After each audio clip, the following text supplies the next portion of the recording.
بلکہ پیری مریدی ہوتی ہے اس لیے کہ یہ آخرت کا سودا ہے. پیر اپنے مرید کو مرید اس لیے کرتا ہے تاکہ وہ اپنے دامن میں نہ رکھے بلکہ اس کے باطن کو سنوارے اور آگے بھیج دے، اس کو خدا کی بارگاہ میں لگا دے. وہ اس لیے پیری مریدی ہوتی ہے. بہرکیف تو ایسے بھی پیر ہوئے جو، یا ایسے بھی پیر اس دور میں ہے کہ جو یہ دیکھتے ہیں کہ مرید کو کیا پسند ہے، مگر اللہ تبارک و تعالیٰ نے ہر دور میں حقانیت کو باقی رکھنے کے لیے اپنے کچھ محبوبین کو ہر دور میں اللہ تبارک و تعالیٰ بھیجتا ہے جو اس بات کو ظاہر کرتے ہیں اور اس بات کو وہ زندہ کرتے ہیں کہ دنیا جو ہے یہ اس لیے نہیں کہ ہم دنیا کو دیکھ کر اس کے اندر سما جائیں، بلکہ وہ ہمیشہ اس بات کو کہ حق کو ہمیشہ ظاہر کرتے ہیں اور باطل کا فرق چہرہ جو ہے وہ ہمیشہ صاف کرتے ہیں. وہ ہمیشہ نقاب کشائی کرتے ہیں کہ کون غلط ہے اور کون حق پر ہے.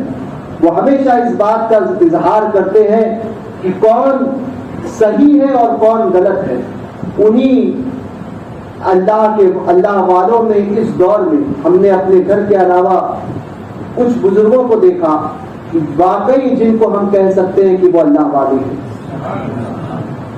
جن میں ایک ذات حضور تاج الشریعہ جس نے نہ اپنا دیکھا نہ پرایا دیکھا، جس نے اس بات کی کبھی فکر نہ کی کہ کون میرے ساتھ چلے گا کون میرا ساتھ چھوڑے گا. ہمیشہ حقانیت کے لیے وہ مرد مجاہد کھڑا ہوا اور اللہ تبارک و تعالیٰ نے اس ذات کو وہ عروج عطا کیا کہ زمانے نے دیکھا کہ ہزارہا مخالفت کے باوجود بھی اس جیسا دوسرا کوئی نہیں بن پایا. وہ حضور تاج الشریعہ. ایک ذات ہم نے دیکھی حضور امین شریعت حضرت علامہ سلطان رضا خان رحمۃ اللہ تعالیٰ، بلوز خدمت، دین کا جذبہ اور واقعی پیر کامل.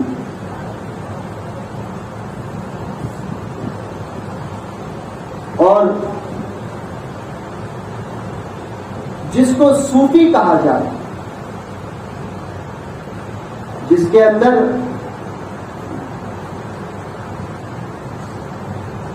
صوفی ہونے کے تمام اوصاف موجود ہو، صوفی کہلانے کے تمام اوصاف موجود ہو، اس ذات کو دیکھا تو صوفی لال محمد کی شکل. ایسے اللہ کے ولی. میری پہلی ملاقات اس بزرگ سے، سب سے پہلی ملاقات بغداد شریف کے سفر میں، فلائٹ میں میری فیملی کے ساتھ میں میری اہلیہ اور گھر کے کچھ افراد جو ہے وہ بغداد شریف جا رہے تھے. اتفاق یہ ہوا اس سے پہلے صرف نام سنا تھا صوفی لال محمد، حضور مفتی اعظم کے خلیفہ ہیں کرتے. میری سیٹ جو تھی اس سیٹ کے بغل کے آگے والی سیٹ میں صوفی لال محمد کرتے تھے. پہلی ملاقات منا بھائی ہمارے جو ٹور لے کر جاتے ہیں، انہوں نے مجھ سے، وہ میرے بازو میں اس طرف تھے، انہوں نے مجھ سے کہا کہ یہ صوفی لال محمد صاحب ہے. اب یہ ہماری بات چل رہی ہے، صوفی صاحب نے پلٹ کر میری طرف تو منا بھائی نے فوراً، جو منا بھائی کے تعلقات تھے، انہوں نے سلام کیا، السلام علیکم حضور. میری طرف دیکھ کر فرماتے ہیں سید صاحب آپ دنیا سے بے نیاز ہیں. پہلی ملاقات نہ کوئی تعارف، نہ کوئی بات، نہ وہ مجھے جانتے تھے نہ میں انہیں جانتا تھا۔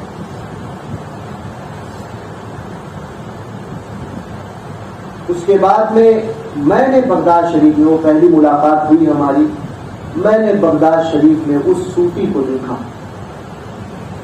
جو غوث پاک کی بارگاہ کا ادب یہ عالم تھا کہ میں نے مشکل سے انہیں 3 سے 4 مرتبہ اپنی آنکھوں سے غوث پاک کی بارگاہ میں حاضر ہوتے ہوئے دیکھا، وہ بھی مختصر سے وقت میں، سلام نیچے نگاہیں ہوتی، سلام عرض کرتے اور نکل جاتے۔ اور وہی صوفی لال محمد غوث پاک کے دربار کے باہر 6 گھنٹہ کھڑے ہو کر جو ہے وہ وظائف پڑھتے تھے۔ 6 گھنٹہ میں نے اپنی آنکھ سے دیکھا، نیچے گردن جھکی ہوئی۔ کبھی تو ایسا بھی ہوا کہ ہاتھ میں کوئی وظائف کی کتاب نہیں، عموماً دلائل الخیرات شریف تو پڑھتے ہی تھے، ہاتھ میں کوئی وظائف کی کتاب نہیں ہوتی تھی، ہاتھ باندھ کر یوں ہی 2 3 4 گھنٹہ جو ہے وہ غوث پاک کی بارگاہ کے سامنے، گنبد شریف کے سامنے صحن میں جو ہے وہ یوں ہی کھڑے ہوتے تھے 4 گھنٹہ۔ فلائٹ میں مغرب کا وقت ہو چکا تھا، کیونکہ جب فلائٹ جانے والی تھی بغداد شریف کے لیے تو مغرب کا وقت ہو چکا تھا، تو اتفاق سے یہ ہوا کہ ہم لوگوں نے مغرب جو ہے وہ ایئرپورٹ پر جو ہے پڑھ لی تھی۔ صوفی صاحب جو ہے وہ انہیں ساتھ والے وہ لوگ تھے نہیں، تو انہیں پتا نہیں تھا، تو وہ فوراً ان کی امیگریشن پہلے ہو گئی تھی، وہ بہت پہلے پہنچ چکی تھی اور ہم ایک دم آخر میں پہنچے تھے۔ مغرب پڑھ کے ہم جو ہے فلائٹ میں چڑھے، تو اتنے میں فلائٹ اڑی۔ اب صوفی صاحب کو وضو کی حاجت تھی، شریعت پر پابندی اس مرد قلندر کی کہ ہم نے دیکھا کہ وضو کی کہا کہ نماز پڑھنی ہے، تو خادم سے کوئی ساتھ میں تھا، ان سے کہا کہ وہ اوپر سے میرا لوٹا ہے، وہ پلاسٹک کا ایک لوٹا وہ نکالا گیا۔ فلائٹ میں دوسرے لوگ تھے، یہاں تک کہ ایروسٹس جو تھی وہ بھی اس لوٹے کو دیکھ کر ہنس رہے، یعنی یہ کیسا ایک نیا شخص آیا ہے جو لوٹا لے کر چلتا ہے۔ کئی مسلمان حضرات کو دیکھا وہ بھی ہنس رہے ہیں دیکھو، لیکن اس مرد قلندر کو دیکھا کہ دنیا کی فکر نہ تھی، فکر تھی تو اس بات کی کہ رب کی بارگاہ میں حاضر ہونا، اور وضو اس کے طریقے کے اعتبار سے کرنا ہے، یہ نہیں کہ صرف جو ہے وہ پانی لگا دی اور نماز پڑھ دی۔ تو انہوں نے لے کر گئے، کسی کی طرف توجہ نہیں، گئے فلائٹ میں، آپ نے وضو کیا، وضو کرنے کے بعد میں جب فلائٹ اڑی ہے تو پھر اطمینان سے نماز مغرب ادا کی، پھر آ کر بیٹھے۔ شریعت پر استقامت آج لوگ یہ ہوتا ہے کہ عوام ہو تو نماز پڑھ لیے، عوام نہیں ہے تو چلو ٹھیک ہے آرام کریں، یہ حال ہے۔ اور بہت سو کو ہم نے دیکھا ہے، کہیں کس کے تعلق سے، مگر صوفی لال محمد صاحب رحمۃ اللہ تعالی علیہ ایسے ولی کامل کہ میں نے انہیں کبھی بھی ایسا نہیں دیکھا کہ نماز ان کی کوئی ترک ہو رہی ہے۔ نماز سے پہلے اٹھ جانا اہتمام کے ساتھ میں، وہ ٹھنڈی بغداد شریف میں اتنی ٹھنڈی تھی، اس عالم میں بھی، اور اس 72-75 سال کی عمر کے عالم میں بھی اس ذات کو میں نے دیکھا کہ ٹھنڈے پانی سے، اور صبح کے وقت ٹھنڈے پانی سے وضو کر رہے ہیں۔ جب اچھے اچھے نوجوانوں کو اس پانی میں ہاتھ ڈالنے کی ہمت نہیں ہوتی تھی، اس پانی میں صوفی لال محمد وضو فرما کر نماز ادا کر رہے ہیں۔ نماز نہیں چھوڑی. بزرگوں کی باتیں جب بات نکلتی تھی تو میں نے اپنی زندگی میں جتنی ملاقاتیں میری ان کے ساتھ رہی اور مجھ پر بہت زیادہ شفقت فرماتے تھے. مجھ سے کہتے تھے کہ سید شہزادے میرے ساتھ میں وارث پاک چلنا, 2 شہزادے دلاؤں گا, 2 شہزادے وارث پاک سے لے کر دینا ہے تمہیں. تو آخری ملاقات اجمیر شریف کے عرس میں میری ان سے ہوئی. میں نے کہا کہ وہ وارث پاک کا جو وعدہ ہے وہ آپ کا ادھورا ہے ابھی اس وقت. 2 بیٹے جو دینے کی بات کی تھی وارث پاک سے, تو وہ کب دلوا رہے ہیں؟ تو مسکراتے ہوئے کہتے ہیں کہ 2 بیٹے تو آپ کو ہو گئے, وارث پاک نے دے دیا, اب میں کیا دلاؤں گا.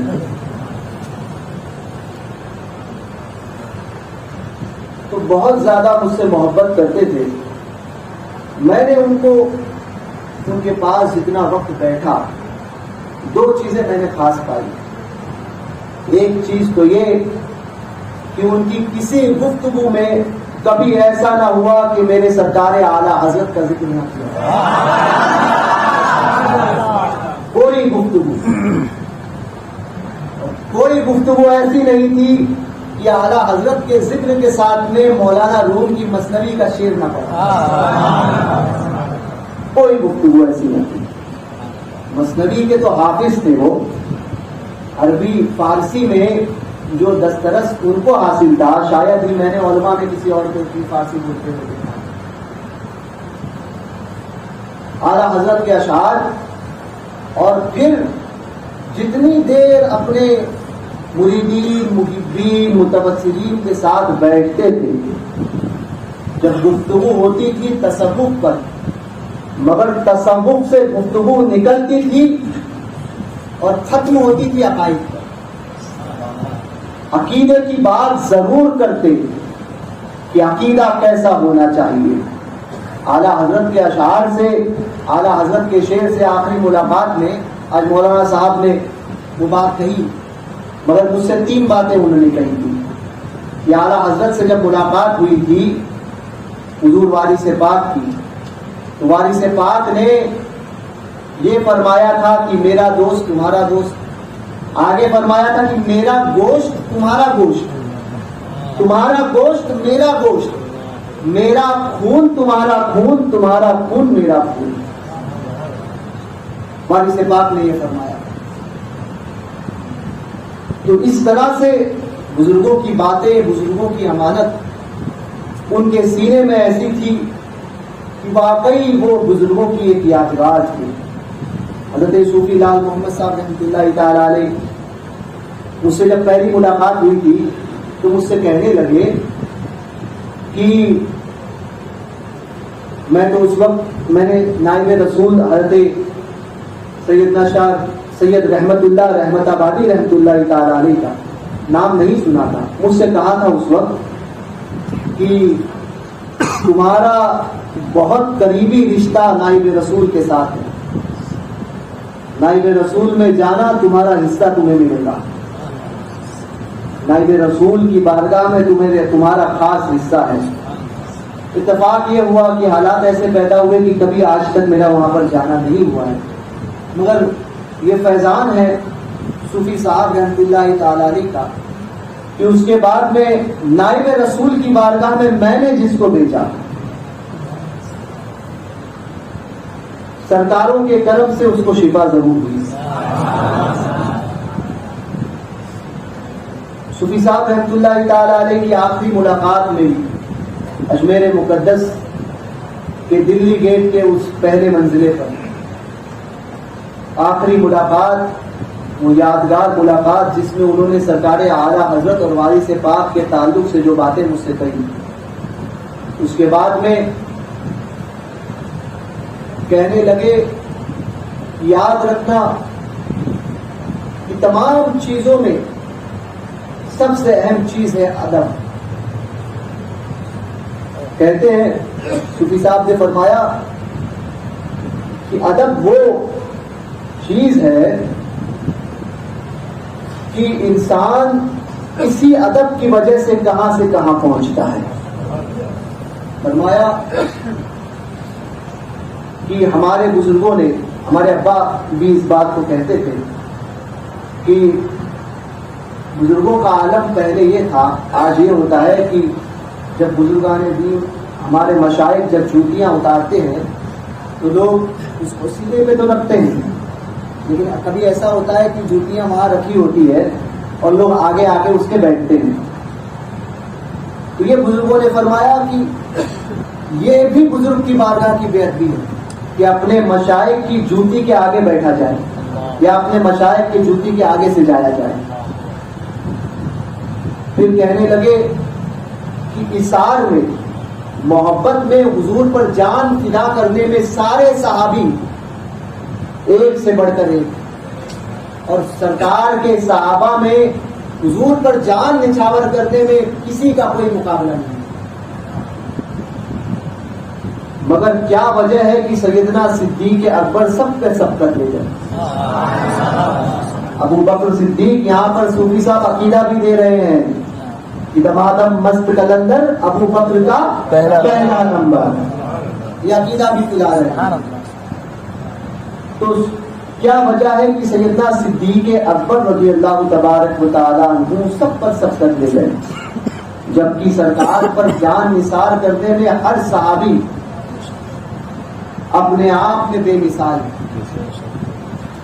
اس کے بعد فرمانے لگے کہ یہ ٹیوب لائٹ دیکھتے ہیں. میں نے کہا جی. کہا کہ شہزادے اس ٹیوب لائٹ کی دیکھو اس کا کوئی سایہ گرتا ہے؟ پھر حاضرین سے پوچھا کہ تم بتاؤ اس ٹیوب لائٹ کا کوئی سایہ ہے؟ کہا نہیں. پھر کہا کہ اس مادی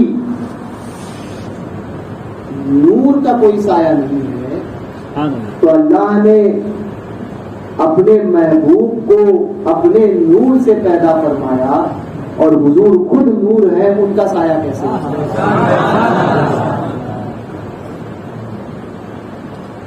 تو پھر اس کے آگے کہنے لگے کہ سیدنا صدیق اکبر کا ادب یہ تھا کہ جب حضور صلی اللہ علیہ وسلم کے ساتھ چلتے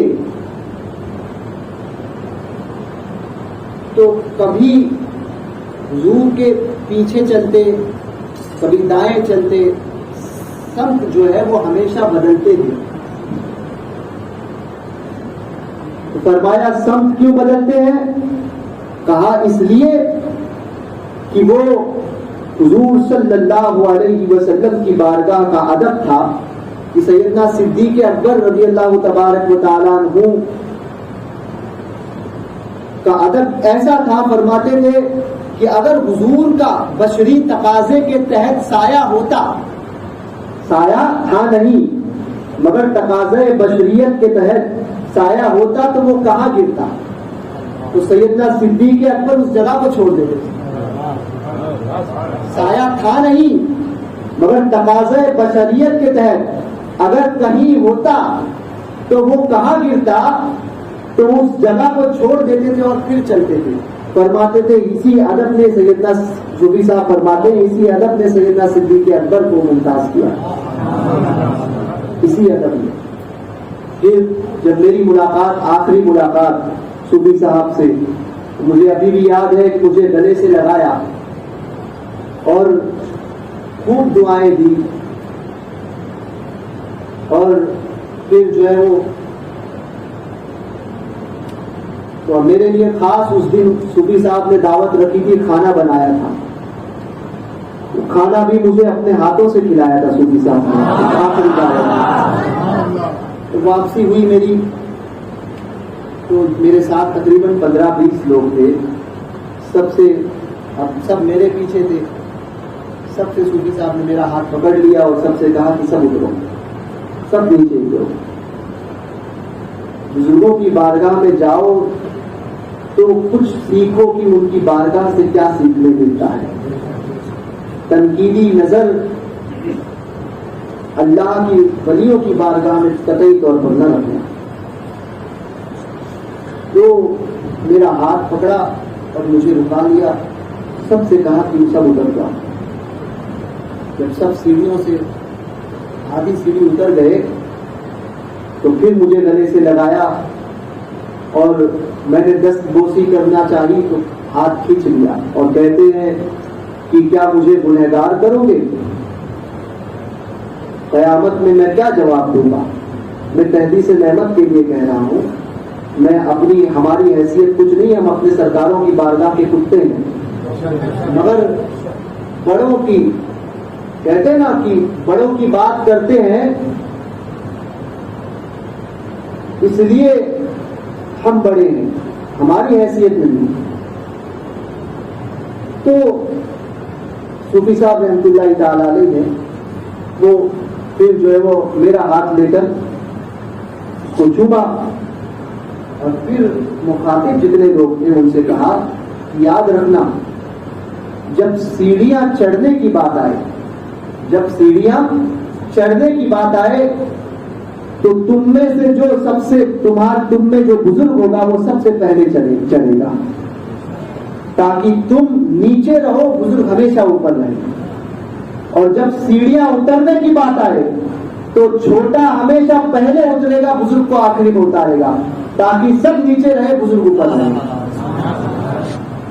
یہ تصور کی باتیں حضور صوفی صاحب رحمۃ اللہ تعالیٰ نے، وہ باریک باتیں، مگر عقیدہ جو جام پلایا وہ صرف اور صرف مسلک اعلیٰ، کمپرومائز نہیں کرتے تھے، دیوبندی کے ساتھ بھی، وہابی کے ساتھ بھی، اس کے ساتھ بھی، اس کے ساتھ بھی، اس کے ساتھ بھی نہ، جو سنی صحیح العقیدہ سچا پکا مسلمان ہے، جو پکا بریلوی ہے اور جو وہابی دیوبندیوں سے دور ہے، وہی سچا مسلک اعلیٰ حضرت کا ماننے والا، یہی صوفی صاحب فرماتے تھے۔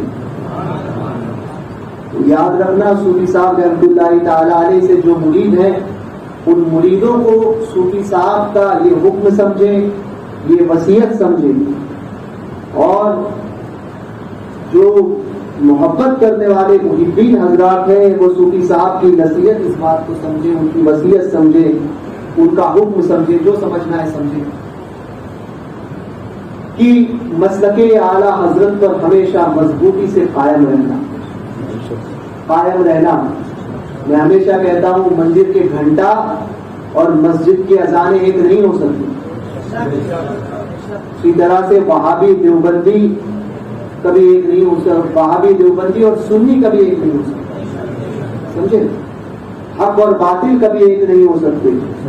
صوفی صاحب سے جو محبت کرتے ہیں نا، وہ اس بات کا ضرور خیال رکھے کہ صوفی صاحب نے اپنی زندگی میں جو درس ہمیں دیا ہے اس پر عمل کرتے رہے، یعنی مسلک اعلیٰ حضرت پر مضبوطی سے قائم رہے۔ صوفی صاحب کی بارگاہ میں خراج عقیدت اگر آپ کو پیش کرنا ہے تو یاد رکھنا وہابی کی نہ امامت قبول ہے، نہ اس کی قیادت قبول ہے، نہ اس کی رشتہ داری قبول ہے، سمجھے؟ کچھ لوگ ایسے ہوتے ہیں جو امامت قبول نہیں ہوتی ہے کہتے ہیں اور پیچھے پڑتے بھی نہیں ہیں، قیادت قبول نہیں ہے کہتے ہیں اور جاتے بھی نہیں ہیں، مگر رشتہ داری قبول ہے ضرور کہتے ہیں۔ تو وہابی دیوبندی سے رشتہ داری یہ صلح کلیت کی پہلے سے بھی ہے۔ ایک بات یاد رکھنا کہ ماں کو اگر چوراہے پر کوئی گالی دے دے، طوائف کہہ دے، میں اس لفظ کا استعمال نہیں کرنا چاہتا، اور کسی کی ماں کو کوئی طوائف کہہ دے اور پھر تم اس کو جانتے ہو اور پھر صبح آپ کے دروازے پر آئے اور کہے کہ ذرا چلیے نا ہمارے گھر سے دعوت ہے، تو آپ کھانا کھانے جاؤ گے؟ اپنے دل پر ہاتھ رکھ کے بات کرو۔ ماں کو سر عام کوئی ذلیل کرے، باپ کو سر عام کوئی گالیاں دے اور پھر آ کر کہے کہ میرے بیٹے کے ساتھ میں رشتہ کر دو، تو کیا آپ رشتہ کرو گے؟ بھوریوں کو جانتے ہو نا آپ کے صورت میں تو ہے بھوری، ہے نا. ہاں ان کی الگ پہچان ہوتی ہے. اس کا جو ابھی جو ان کا پیشوا گزرا ہے اس کا نام تھا برہان الدین. آگے لکھا ہوا رہتا تھا T.U.S اور کبھی کبھی لکھا ہوا تھا TUS ٹس. تو اس کی ترجمانی ہم نے یوں کی کہ یہ گھوڑیوں کا برہان الدین تھا جو تمام الوؤں کا سردار. تمام الوؤں کا سردار تو وہ برہان الدین. تو بتاؤ اس گھوڑی جماعت یہ بھی کلمہ گو ہے, کلمہ پڑھتی ہے نا. کوئی گھوڑی اپنی بچی کی شادی کسی سنی کے گھر میں لا کر رشتہ کرے تو آپ رشتہ کرو گے؟ یا کہے کہ میری بیٹے کے لیے آپ بیٹی دے دو تو آپ کو دے دو گے؟ تو جب گھوڑی جو ہے یہ کافر و مرتد ہے تو وہاں بھی تو اس سے بھی بدتر ہے. اسی کا بھائی ہے, اسی کے ساتھ میں جہنم میں جائے گا. تو وہابی کے ساتھ میں رشتہ داری, دیوبندیوں کے ساتھ میں رشتہ داری کرتے وقت آپ یہ کیوں نہیں سوچتے؟ ماں باپ کو گالی جو دیتا ہے اس کے ساتھ میں رعایت کا عالم, اس کے ساتھ میں تشدد کا عالم یہ ہوتا ہے کہ کہتے ہیں اپنی اولاد کو سکھاتے ہو کہ کبھی اس کے ساتھ میں رشتہ داری نہ کرنا, اس نے میرے باپ کو گالی دی تھی. مشتہری طور پر دشمنی چلاتے ہو. اور جہاں بات آتی ہے حضور کی محبت کی تو وہاں پر یہ ہیلے اور یہ بہانے ہوتے ہیں کہ چلتا ہے, سب چلتا ہے حضور کی محبت. ہم بھی تو وہ وہابی ہے تو کیا ہوا, ہمارے سامنے گستاخی نہیں کی, رشتہ داری کریں گے, یہ کریں گے, وہ کریں گے. تو یاد رکھنا آج نے ان کی پناہ, آج مگر مانگ ان سے, پھر نہ مانیں گے قیامت میں اگر مان گیا, پھر نہ مانیں گے قیامت میں اگر مان گیا. ہمارے بزرگوں نے ہمیں یہی درس دیا ہے. وہ حضور تاج الشریعہ ہو, اشرف الفقہا ہو, صوفی لال محمد صاحب رحمۃ اللہ تعالی علیہ ہو, بس درس یہی کہ نبی سے جو ہو بیگانہ اسے دل سے جدا کر دے. پدر مادر برادر مال و جان ان پر فدا کر دے. اس بات کو گاٹھ باندھ دیجیے, گاٹھ باندھیے. ماں باپ بھی اگر سختی کرے اس مسئلے میں, عقیدے کے مسئلے میں, تو والدین کو چھوڑ دو, عقیدہ نہ چھوڑنا. سمجھ گئے؟ شریعت کے معاملے میں والدین کی اطاعت نہیں کی جائے گی کہ اگر خلاف شرع کوئی حکم والدین دے تو یہ نہیں کہ ماں باپ ہے اس لیے سن لیا جائے. نہ, اسی حکم کو مانا جائے گا والدین کے بھی جو حکم اللہ اس کے رسول کے حکم کے مطابق ہو, جو شریعت سے نہ ٹکراتا ہو. اگر حکم شریعت سے ٹکرائے تو والدین ہو یا پیر صاحب ہو, وہ پیر نہیں پھر پیر صاحب ہو جائیں گے, کیونکہ پیر اور پیر دونوں ایک ہی طرح سے دکھا جاتا ہے. سمجھے؟ تو جو یہ کہے کہ دیوبندی کے ساتھ میں بھی اور وہابی کے ساتھ میں بھی اور اس کے ساتھ میں بھی جماعت غیر اسلامی کے ساتھ میں بھی سب چلتا ہے, دور ایسا ہے, دور ایسا ہے, تو یاد رکھنا وہ بھی جہنم کے کتوں میں سے ایک کتا ہی ہوگا. سمجھے؟ اس لیے سنی صحیح العقیدہ آپ کسی بھی سلسلے سے مرید ہو, بشرطے کہ وہ سلسلہ صحیح ہو اور عقیدے کے معاملے میں کوئی کمپرومائز نہ ہو. سمجھے؟ آپ کسی بھی سلسلے سے مرید ہو جاؤ, اس سے کوئی فرق نہیں پڑتا, مگر عقیدے میں کبھی کوئی کمپرومائز نہیں کرنا. عقیدے کے معاملات میں کبھی کوئی کمپرومائز یہ نہیں کہ بد مذہبوں کے ساتھ میں کھانا ہو گیا, پینا ہو گیا, ان کے ساتھ میں شادی بیاہ ہو گئی, ان کے ساتھ میں اٹھنا بیٹھنا ہو گیا, تو لوگ سمجھتے ہیں آج وقت کی ضرورت ہے. یاد رکھنا آج جس کو تم وقت کی ضرورت سمجھتے ہو کل یہی تمہارے لیے عذاب کا باعث بنے گا. یہی عذر تمہیں تمہارے لیے عذاب کا باعث بنے گا. تو آج لے ان کی پناہ, آج مدد مانگ ان سے, پھر نہ مانیں گے قیامت میں اگر مان گیا.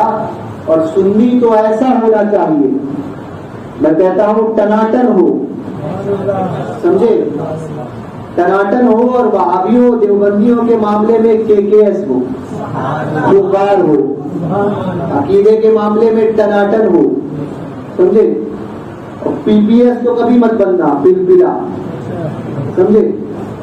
تو ٹناٹن سنی, اور ایسا سنی کہ نوری میاں نے فرمایا کہ اپنے عقائد کے معاملے میں ایسا مضبوط متسلط سنی ہو کہ دوسرے اس کو دیکھ کر تعصبی جانے, متسلط جانے. ایسا سنی ہو کہ جب وہ چلے تو وہ بات یہی کہے کہ یا رسول اللہ تمہیں جانا, تمہیں مانا, یا رسول اللہ تمہیں جانا, تمہیں مانا, نہ رکھا غیر سے کام, ہے نا. اور ہم کیا کہیں اپنے سرکاروں کے توسل سے کہ انہیں جانا, انہیں مانا, نہ رکھا غیر سے کام, للہ الحمد میں دنیا سے مسلمان گیا. سمجھے. ایسے سنی بن کر جیو اور سنی بن کر مرو. صوفی صاحب کے عرس میں آئے ہو نا, تو صوفی صاحب کا عقیدہ لے کر جاؤ, صوفی صاحب کا عقیدہ لے کر جاؤ, مضبوط سنی بن کر جاؤ. آج تک جو ہو چکا, اگر ایمان کی کمزوری کے تحت کہیں وہابی دیوبندی سے ملاقات ہو گئی, سچے دل سے توبہ کرو, اور آج کے بعد میں عہد کر لو کہ اس مجلس سے اٹھنے کے بعد میں کسی وہابی کے جنازے میں نہیں جائیں گے, کسی وہابی کی شادی میں نہیں جائیں گے, نہ ان سے رشتہ داریاں کریں گے, نہ ان کے ساتھ کھائیں گے, نہ پیئیں گے, نہ کوئی تعلقات رکھیں گے. یہ عہد کر کے اٹھو کہ رزق کا دینے والا اللہ ہے, رزاق ہے. تمہارا مقدر, اس تمہارے مقدر میں اگر اللہ نے لکھ دیا ہے تو کوئی نہیں چھین سکتا, کوئی نہیں چھین سکتا. جو تمہارے مقدر میں ہے وہ تم تک پہنچ کر ہی رہے گا. اس بات کو گاٹھ باندھ دو, گاٹھ باندھ دو. علماء سے, جتنے علماء یہاں موجود ہیں, میری درخواست ہے کہ آپ لوگ تو مسلک اعلیٰ حضرت کے سچے علمبردار ہو, مگر میری درخواست ہے کہ یاد رکھیں کہ حق بولنے کے معاملے میں نہ کسی کی رعایت کرے. ٹرسٹی جو ہوتا ہے وہ مسجد کا متولی ہے, وہ مسجد کا خادم ہوتا ہے, امام کا متولی نہیں ہے. وہ منبر اور مصلی پر وہی کہا جائے گا جو شریعت ہو, وہاں ٹرسٹی کی بات نہیں سنی جائے گی. تو ٹرسٹی جو ہو وہ بھی اس بات کو اپنا ذہن بنا لے کہ آپ مسجد کے خادم ہو, مسجد کے مالک نہیں, مالک صرف اللہ ہے, سمجھ گئے, مالک صرف اللہ ہے. اور کبھی امام کے آگے نہ چلنا, امام کا امام بننے کی کوشش نہ کرنا, کیونکہ جو امام کے آگے ہوتا ہے وہ مردہ ہوتا ہے.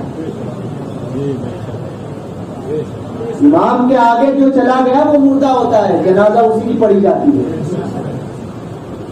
زندہ امام کے ہمیشہ پیچھے ہوتے ہیں, اس بات کو ذہن میں رکھنا. تو امام کی ذمہ داری ہے, علماء کی ذمہ داری ہے کہ حق بیان کرنے میں یہ نہ دیکھے کہ میری نوکری رہے گی یا چلی جائے گی. جب تک تمہارا رزق تمہارے رب نے جس جگہ پر تم ہو وہاں پر لکھا ہے, تب تک وہ تم کو پہنچے گا. اور جس دن یہ ہوگا یا وہاں سے اٹھا لیا گیا تو پھر تم چاہ کر بھی نہیں اٹھ سکتے. تو یہ بات جب طے ہے تو پھر حق بولنے میں گریز کی, حق بولو, ڈنکے کی چوٹ پر بولو, اسی سے ڈرو بس. نہ تمہیں وہابی مار سکتا ہے, نہ دیوبندی مار سکتا ہے, نہ مودی مار سکتا ہے, نہ یوگی مار سکتا ہے, نہ BJP مار سکتی ہے, نہ بجرنگ دل مار سکتا ہے. موت تبھی آئے گی جب اللہ چاہے گا. زندگی اور موت تنہا اللہ کے قبضے قدرت میں. اس بات کو گاٹ مان لو، گاٹ مان لو اس بات کو کہ زندگی اور موت کا مالک اللہ تبارک و تعالیٰ ہے. تو حق کہنے میں کہیں کترائے نہیں. ہم نے تاج الشریعہ کو دیکھا ہے، بہت قریب سے دیکھا ہے. ناگپور کا مولانا صاحب ایک مسئلہ تھا، حضرت کا پروگرام تھا حضور تاج الشریعہ کا. بمبئی میں حضرت آئے تھے، میں حضرت کے پاس بیٹھا ہوا تھا. کچھ لوگ آئے اور کہا کہ حضور فلاں جگہ کے حالات بڑے نازک ہے، لہذا اس مسئلے کو لے کر آپ کچھ بات نہ کریں. جو مسئلہ چھڑا ہوا ہے اس کو آپ نہ کریں، ورنہ لوگوں میں انتشار ہو جائے گا. اگر اس مسئلے پر آپ نے گفتگو فرمائی تو لوگوں میں انتشار ہو جائے گا. حضور تاج الشریعہ کے چہرے پر جلال، اور حضرت کو جلال آتا تھا. میں نے دیکھا ہے چہرہ اور پیارا لگتا تھا، وہ چہرہ اور سرخ ہو جاتا تھا، وہ لال لال اور گلابی چہرہ، اور ایسا لگتا تھا کہ ابھی جو ہے وہ خون کے فوارے نکل جائیں گے. وہ ایسا چہرہ حضرت کو جلال آیا. اور ایک بات میں نے اور دیکھی کہ حضرت کو جب بہت زیادہ جلال آتا تھا تو الفاظ نہیں نکلتے. اور جلال میں اگر ہوتے تھے تو الفاظ نہیں نکلتے تھے، بولنا چاہتے تھے مگر بول نہیں پاتے تھے. یعنی وہ جلال کا اظہار ایسا ہوتا تھا کہ میں کہنے میں، آگے بولنے میں حضرت کا جلال ہی بیچ میں اتنا آ رہا تھا. یہ ایک شان کی حضور تاج الشریعہ کی، یہ وہ امتیازی شان کی، واقعی وہ اپنے وقت کا بے تاج بادشاہ جو خود کنگ بھی تھا، جو بادشاہ بھی تھا اور بادشاہ گر بھی تھا، کنگ بھی اور کنگ میکر بھی حضور تاج الشریعہ.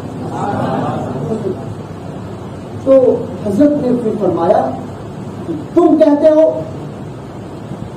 کہ فلاں جگہ پر میں حق بات کہوں گا تو انتشار ہوگا، اور فلاں جگہ پر میں اگر تقریر کروں گا تو انتشار ہوگا. تو انتشار ہوتا ہے تو ہونے دو، حق بات کہنے سے میں گریز نہیں کروں. مجھے اس بات کی کچھ پرواہ نہیں کہ کیا ہوتا ہے، میرے ذمہ کام ہے حق بیان کرنا. اگر مجھ سے پوچھا جائے گا تو میں ضرور بیان کروں گا اور حق بیان کروں گا. اس کے انتشار کی وجہ سے میں حق بولنا چھوڑ دوں؟ حضور تاج الشریعہ کے الفاظ تھے، انتشار کی وجہ سے میں حق بولنا چھوڑ دوں؟ میرا کام ہے حق بیان کرنا.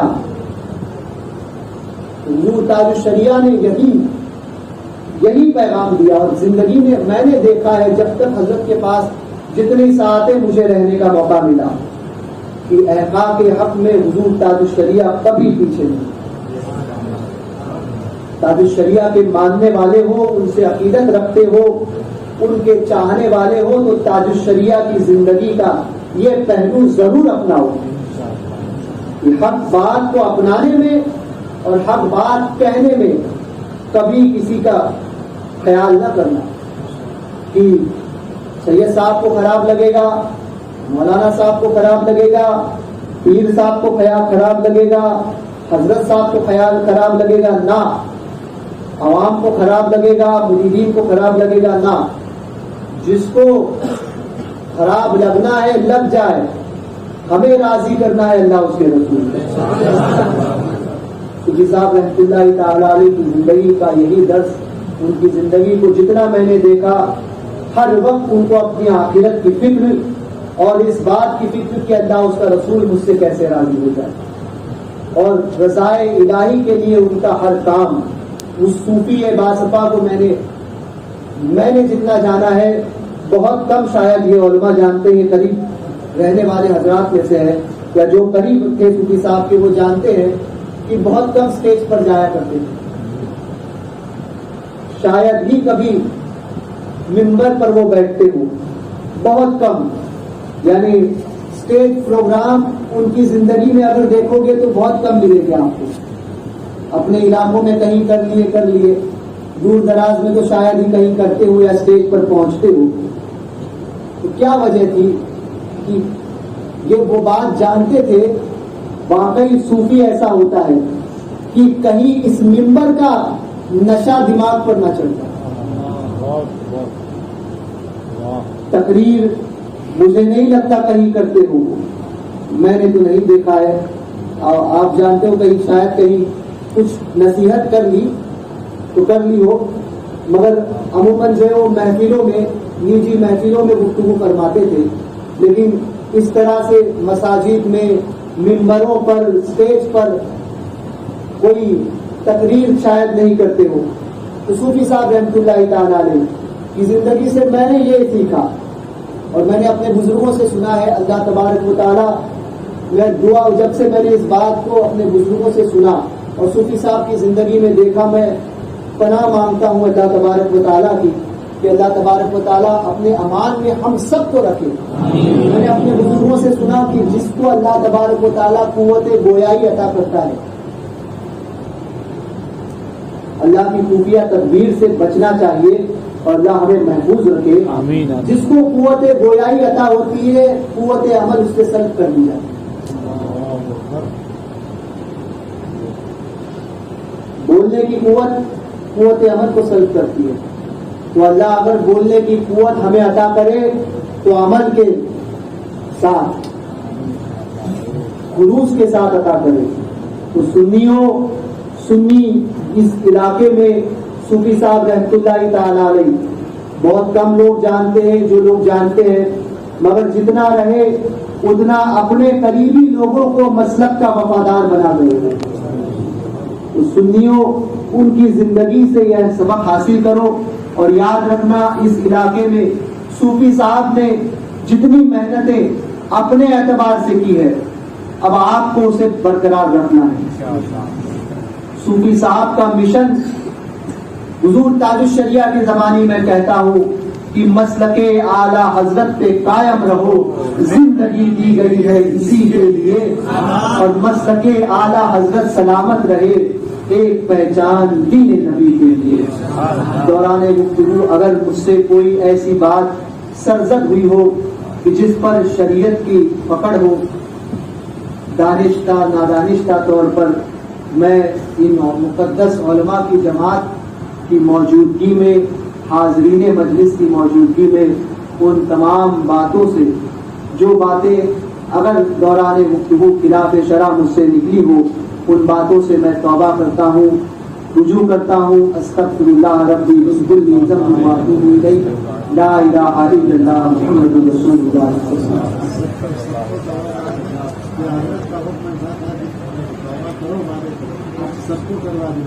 اچھا, حضرت کا حکم یہ تھا کہ جب توبہ کرو تو اپنے ساتھ سب کو توبہ کراؤ. تو آپ بھی میرے ساتھ مل کر پڑھیں, استغفر اللہ, استغفر اللہ, استغفر اللہ, ربی من کل ذنب واتوب الیہ, لا الہ الا اللہ محمد رسول اللہ صلی اللہ علیہ وسلم.